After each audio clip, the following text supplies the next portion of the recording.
नमस्कार, माझे नाव कार्तिक किरण बोबडे. येथे जमलेले शिक्षक, गुरुजन वर्ग व छोट्या मोठ्या बालमित्रमैत्रिणींनो, आज मी ज्योतिराव फुले यांच्याविषयी थोडी माहिती सांगणार आहे. ते तुम्ही शांततेने ऐकून घ्यावे याची माझी नम्र विनंती आहे. भारताच्या सामाजिक इतिहासात ज्योतिराव फुले यांचे नाव सुवर्णाक्षरांनी कोरलेले, कारण त्यांनी समाजातील दुर्बल, वंचित आणि शोषित घटकांसाठी आयुष्य वेचले. आपली परंपरा, संस्कृती आणि विचारांना नवी दिशा देण्याचे महान कार्य त्यांनी केले.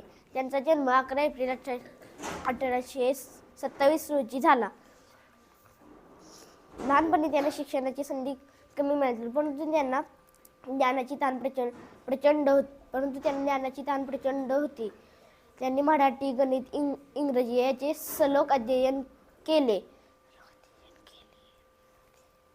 त्या काळी स्त्रियांना शिक्षण मिळत होते. मुलींच्या शिक्षणाकडे कोणी लक्ष देत नव्हते. विधवा स्त्रियांना मान मिळत नव्हत्या. अशा परिस्थितीत ज्योतिबांनी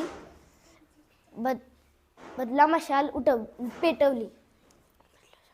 1848 रोजी त्यांनी पहिली मुलींची शाळा सुरू केली. ही घटना भारतीय शिक्षणाच्या इतिहासात क्रांती होती, कारण मुलगी शिकली तर समाज शिकेल असा विचार त्यांनी प्रत्यक्ष कृतीतून दाखवून दिला. या कार्यात सावित्रीबाई फुले यांची भक्कम साथ मिळाली.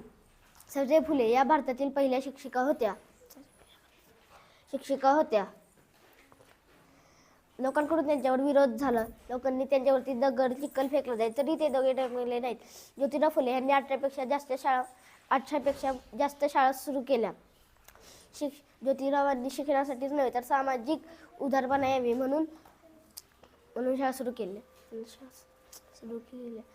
अशा थोर संस्थांसाठी माझे कोटी जय महाराष्ट्र.